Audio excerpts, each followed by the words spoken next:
नमस्कार दोस्तों, स्वागत है आपका हमारे ऑनलाइन चैनल में।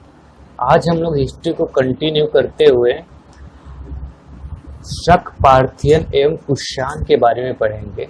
तो इंडियन हिस्ट्री को हम लोग आज कंटिन्यू करेंगे। तो आज हम लोग देखेंगे भारत पर आक्रमण करने वाले विदेश आक्रमणकारियां जो थे, ये सारे थे शक, पार्थियन एवं कुषाण। तो इनका जो क्रम जो है, मतलब सबसे पहले आक्रमण किन्होंने किया, अगर आपको पूछा जाए तो इनका जो क्रम है आपका ये हो जाएगा आपका हिंद यूनानी, या इसको बैक्ट्रियन या इंडो ग्रीक, तीन नाम से जाना जाता है। हिंद यूनानी, बैक्ट्रियन या इंडो ग्रीक, ये पहले आए। उसके बाद आए शक, उसके बाद पार्थियन या इसको पहलव भी बोलते हैं, उसके बाद लास्ट में आया कुषाण। तो ये आप क्रम याद रख सकते हैं, ये क्रम हमेशा आपको पूछा जाएगा। तो सबसे पहले हम लोग आज पढ़ेंगे हिंद यूनानी बैक्ट्रियन के बारे में, उसके बाद हम लोग सभी जो क्रम हैं उनके बारे में विस्तृत रूप से जानकारी जो ले लेंगे। तो पहले पढ़ते हैं हम लोग बैक्ट्रियन, हिंद यूनानी या इंडो बैक्ट्रियाई। तो मौर्य साम्राज्य के कुछ समय बाद जब उत्तर पश्चिम भारत में यूनानी के मध्य एशियाई सीथियन शासक की स्थापना हुए और ईसा पूर्व दूसरी शताब्दी में प्रारंभ में अफगानिस्तान पश्चिमोत्तर भारत में बैक्ट्रियाई या भारत यूनानी राज्य स्थापित था। मतलब जो है ये याद रखना आप, जो बैक्ट्रियन शासक जो थे भारत में सोने के सिक्के चलाने के लिए प्रसिद्ध हुए थे, और इसके साथ साथ जो फेमस राजा है इनके बारे में हम लोग पढ़ लेते हैं। तो बैक्ट्रियन जो शासक थे, या इसको हिंद यानी इंडो ग्रीक बोल लो, ये जो थे अफगानिस्तान या पश्चिम भारत जो थे उस साइड से आपका आए थे इन लोग। तो उसके साथ साथ सोने के सिक्के के लिए प्रसिद्ध हुए थे सबसे ज़्यादा। और प्रसिद्ध शासक के बारे में अगर देखा जाए तो मीनांडर जो है, जिसका काल माना जाता है तकरीबन 165 से 145 ईस्वी पूर्व मतलब बीसी आपका 165 से 145 बीसी। तो मीनांडर जो है आपका भारत स्त्रोतों में इसे मिलिंद कहा गया है, और राजधानी जो इसकी थी वो थी शाकल। और बौद्ध धर्म की शिक्षा इनको जिन्होंने दिया था वो थे नागार्जुन या नागसेन। इनको एशिया का संरक्षक भी कहा जाता था।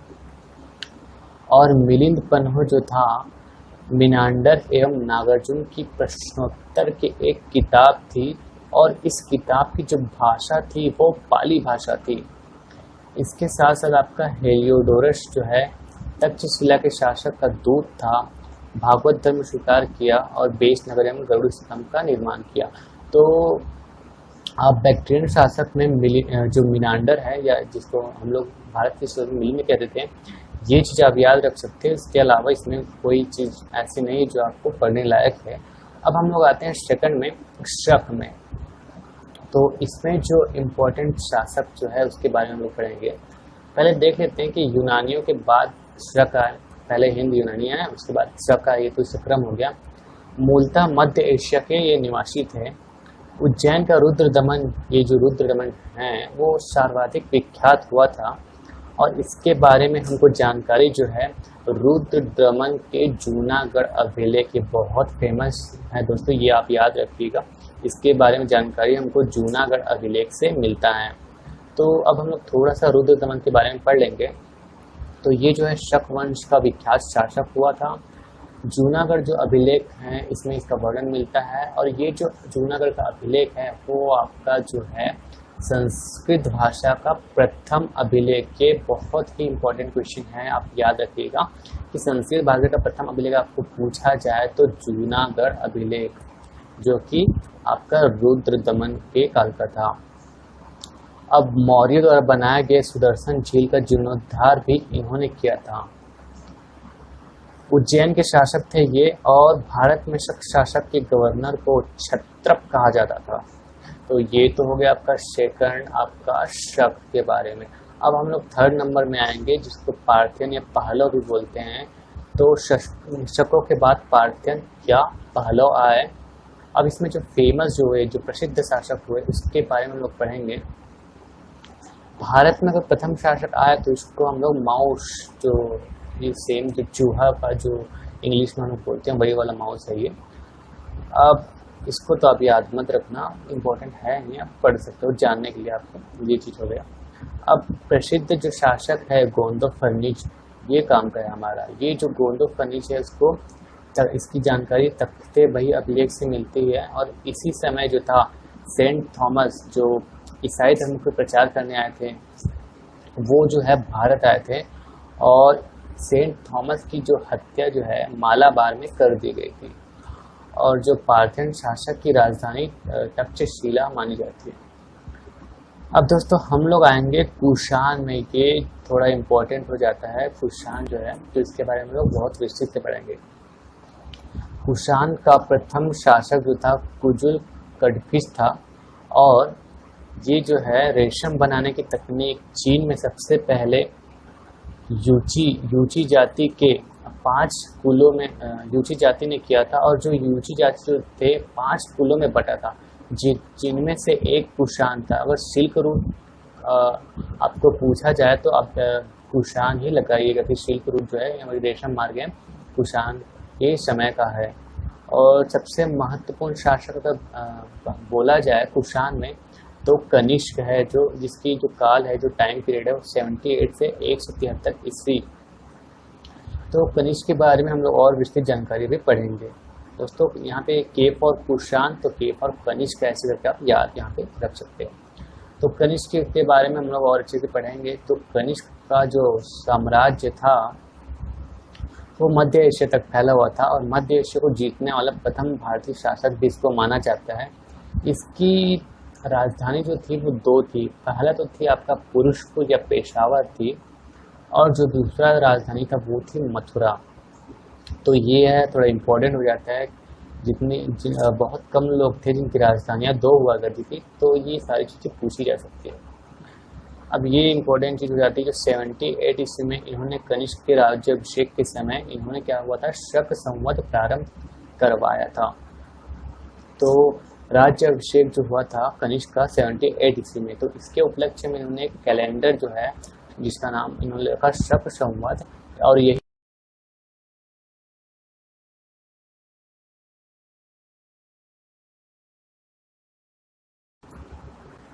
और इसके बारे में थोड़ा विस्तृत जानकारी अगर लिया जाए तो इसके जो राजवैद्य थे वो चरक थे, जो विख्यात आयुर्वेद विद्वान थे। इसके साथ साथ इनके जो राजकवि थे वो अश्वघोष थे, जिन्होंने बुद्ध चरित की रचना की थी, जिसको बुद्ध चरित को हम लोग बौद्धों का रामायण भी बोलते हैं। और कनिष्क का जो धर्म था वो बौद्ध धर्म तो माने, लेकिन बौद्ध धर्म में कौन सा, जो बौद्ध धर्म में 1-2 गुट में महायान या हीनयान के जो है बटा हुआ है, तो उनमें जो है महायान धर्म को मानने वाले ये थे। और इनके काल में बौद्ध धर्म 2 भागों में बटा। एक तो आपका हीनयान हो गया जो अत्यंत रूढ़िवादी या कट्टर था, और सेकंड जो है आपका महायान हो गया जो प्रगतिशील संप्रदाय का था। कहा जाता है कि जो हीनयान जो है वो ऐसा था कि सिर्फ भिक्षुक लोग के लिए वो अनुकूल था, जबकि महायान जो था वो कम कट्टर था, इसलिए ये जो है जनता तक अच्छे से फैलता गया। अब इनके अगर समकालीन देखा जाए तो आपका नागार्जुन, भारत का आइंस्टीन जिनको बोलते हैं, वसुमित्र। तो कनिष्क के संरक्षण में कश्मीर में बौद्ध संगति हुई थी, जिसके जो वसुमित्र जो थे इसके देख रेख में हुई थी। तो ये जो चीज़ है यहाँ पे इम्पोर्टेंट हो जाती है।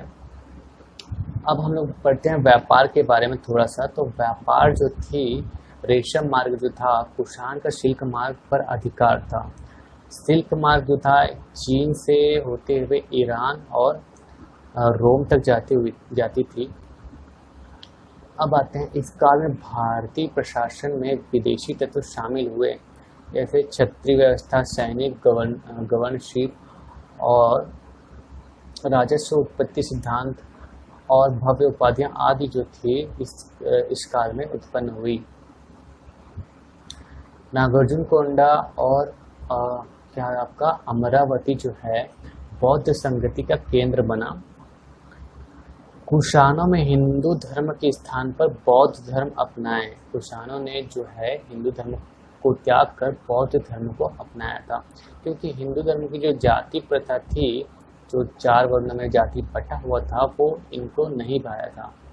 तो इस काल में यूनानी जो थे, रोमन और भारतीय, इनके जो मिश्रण से गांधार शैली का जन्म हुआ था।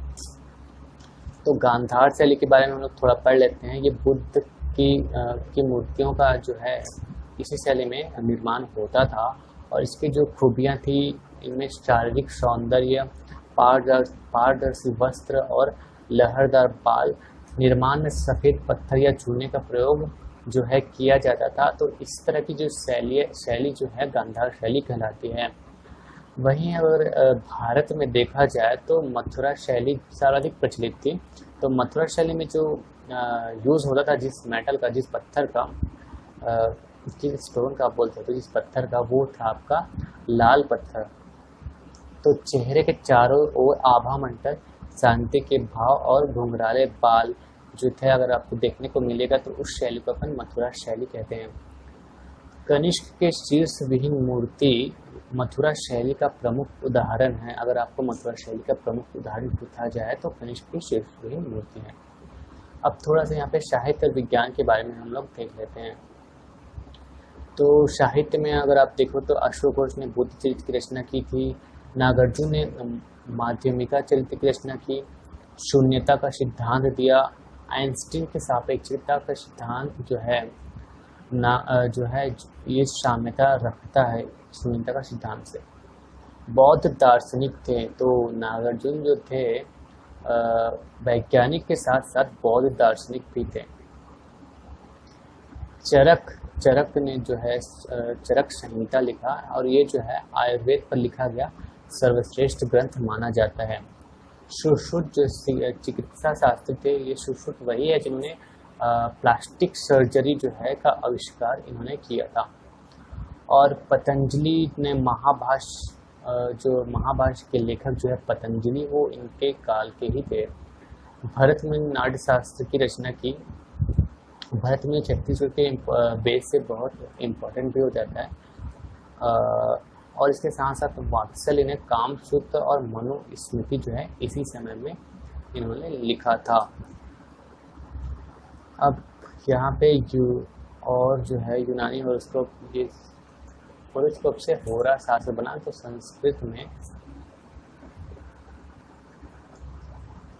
इसका प्रयोग ज्योतिष में हुआ। और इसके साथ साथ कुछ चीज़ें हैं जो आप पढ़ सकते हैं। तो ये इसी के साथ आज की क्लास में हम लोग इतना ही पढ़ेंगे। अगर आपको ये क्लास पसंद आए तो प्लीज़ ये वीडियो शेयर कीजिए, और अभी तक अगर आपने चैनल सब्सक्राइब नहीं किया तो चैनल सब्सक्राइब कर लीजिए, ताकि आपको वीडियोस के प्रॉपर नोटिफिकेशंस मिलते रहे जब भी मैं वीडियो अपलोड करूं। तो थैंक यू दोस्तों, नमस्कार।